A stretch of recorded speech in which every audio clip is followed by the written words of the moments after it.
Hi guys, this is my reflective vlog for my persuasive speech presentation. I did my speech over gun control. Um,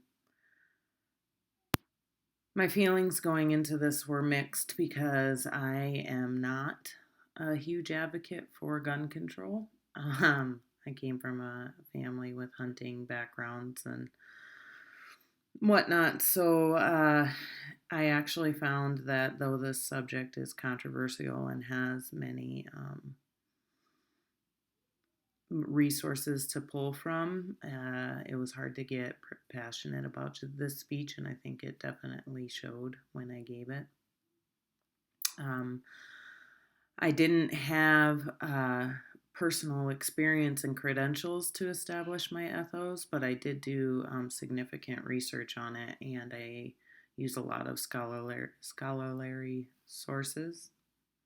And I thought that that would help make me more convincing when I cited them often. My technology for the speech was not prepared at the last minute. There was a lot of scheduling conflicts with people that agreed to sit and watch my speech for me, and so I ended up having to do it on a day I could arrange off from work over their lunch break in their break room, which was very small. And so the camera was propped up. It was at a bad angle. I don't think lighting was great. I think I was able to be heard okay, but I was also recovering from the flu that day. So my pale skin tended to really glow in the harsh fluorescent lighting in that break room. So technology wise, I'm hoping that I don't run into a scheduling conflict again, that we have to improvise with something so quickly too, and can do it in a better setting. Um, my structure and organization felt odd and pretty unnatural actually when I was given the speech. I think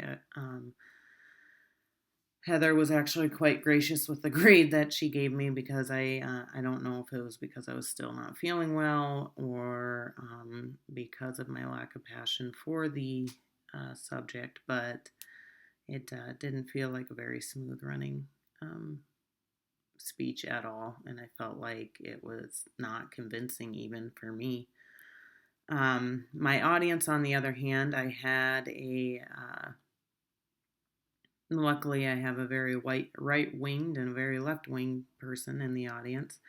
Aaron agreed with my stats and that something needs to be done. And the fact that I was speaking with health professionals, they understood my public health approach that I was discussing.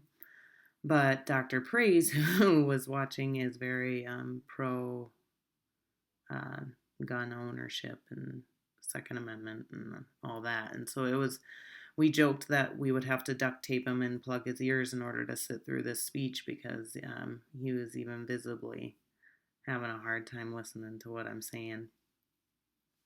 But that kind of makes it fun, maybe because I know them personally too, and it didn't bother me at all.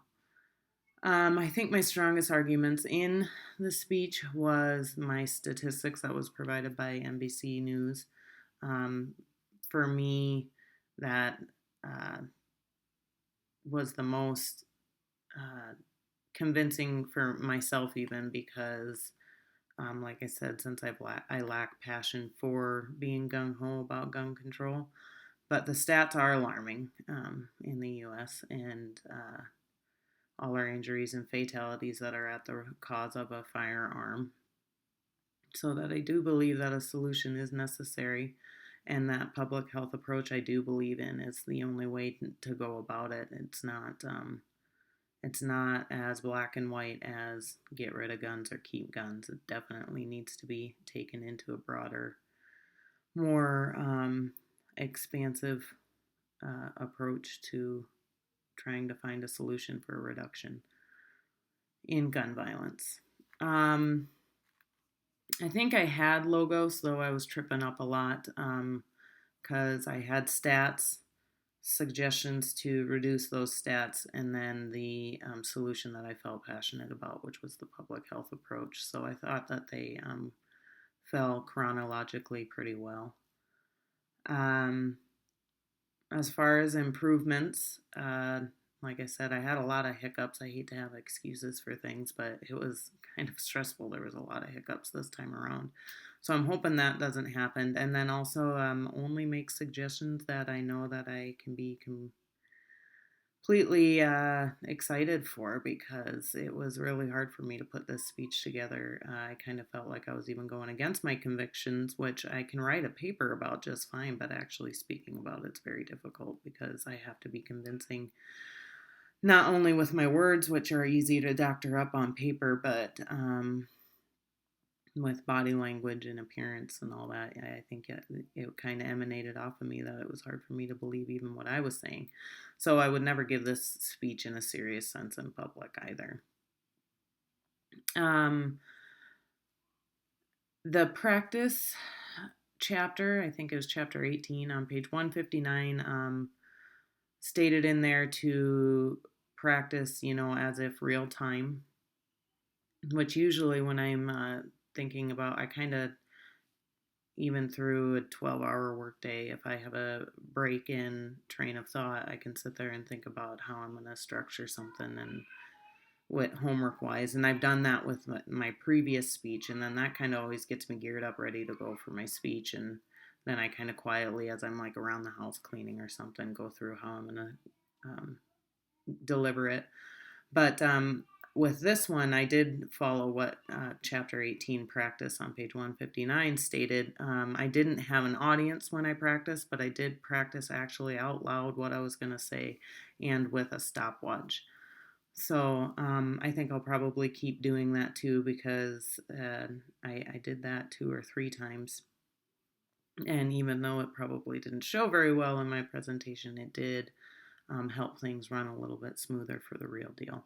So that's my reflective blog, and I'm sorry about the delay. It kind of, um, like I said, this was a really trippy week. So, anyways, thanks.